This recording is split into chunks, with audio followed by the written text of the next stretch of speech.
নমস্কার বন্ধুরা, দীপাস কিচেনে আপনাদের সবাইকে স্বাগত। আজকে আমি রান্না করব না, এটা শরবত দেখাবো। লিমকা দিয়ে বানাবো একটা মজাদার শরবত। তো চলুন আমরা কিভাবে বানাই দেখে নিই। এটাতে আমি লেবুর রস নিয়ে নিয়েছি, আর এটাতে আমি বরফ নিয়ে নিয়েছি। দেখুন বরফগুলো আমি দিয়ে দিচ্ছি এর মধ্যে। এবার আমি লেবুর রসটা দিয়ে দেবো এর মধ্যে।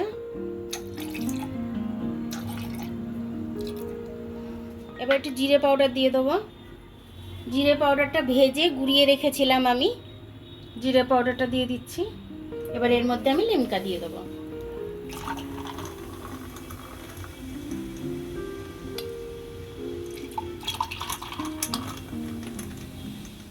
এটাতে আমি শরবতটাতে অফ ক্যামেরা একটু নুন দিয়ে দিয়েছিলাম, আপনারা একটু নুন দিয়ে নেবেন।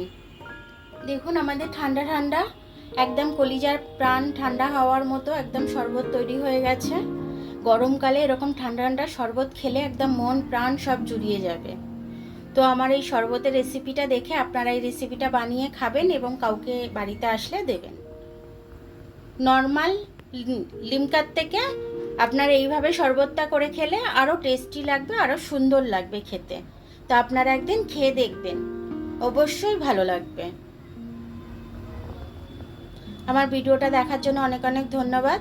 আমার ভিডিওটা যদি পছন্দ হয় আপনাদের, লাইক সাবস্ক্রাইব বেল আইকনটা একটু টিপে দেবেন। আর যদি ফেসবুক থেকে দেখেন তাহলে লাইক আর ফলোটা একটু করে দেবেন। আবার কাল দেখা হবে নতুন রেসিপির সাথে। ততক্ষণ আপনারা ভালো থাকবেন, আমি আসছি।